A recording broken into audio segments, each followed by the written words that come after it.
They were garishly coloured, heavy plastic kitchen spoons in the shape of a wooden spoon. Apart from that, there was nothing wooden about them.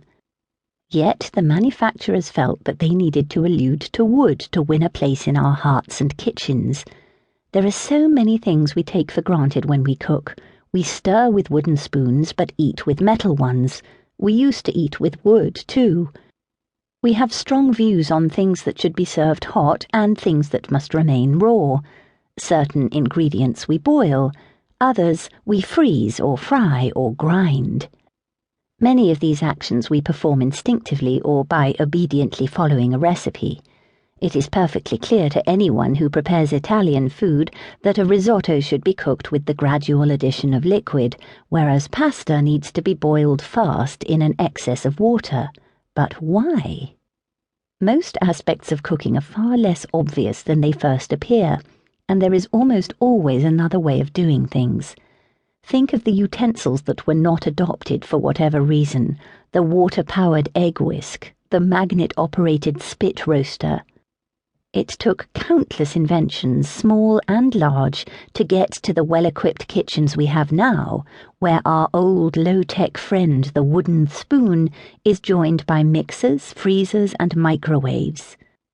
But the history is largely unseen and unsung. Traditional histories of technology do not pay much attention to food. They tend to focus on hefty industrial and military developments, wheels and ships, gunpowder and telegraphs, airships and radio. When food is mentioned, it is usually in the context of agriculture, systems of tillage and irrigation, rather than the domestic work of the kitchen. But there is just as much invention in a nutcracker as in a bullet. Often, inventors have been working on something for military use, only to find that its best use is in the kitchen. Harry Brearley was a Sheffield man who invented stainless steel in 1913 as a way of improving gun barrels. Inadvertently, he improved the world's cutlery. Perry Spencer, creator of the microwave oven, was working on naval radar systems when he happened upon an entirely new method of cooking. Our kitchens owe much to the brilliance of science, and a cook experimenting with mixtures at the stove is often not very different from a chemist in the lab. We add vinegar to red cabbage to fix the colour, and use baking soda to counteract the acidity of lemon in a cake. It is wrong to suppose, however, that technology is just the appliance of scientific thought. It is something more basic and older than this. Not every culture has had formal science, a form of organised knowledge about the universe that starts with Aristotle in the 4th century BC. The modern scientific method in which experiments form part of a structured system of hypothesis, experimentation and analysis is as recent as the 17th century. The problem-solving technology of cooking goes back thousands of years.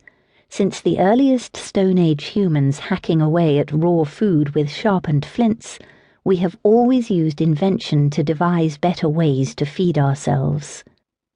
The word technology comes from the Greek. Techne mean an art, skill, or craft, and logia means the study of something. Technology is not a form of robotics, but something very human. The creation of tools and techniques that answer certain uses in our lives.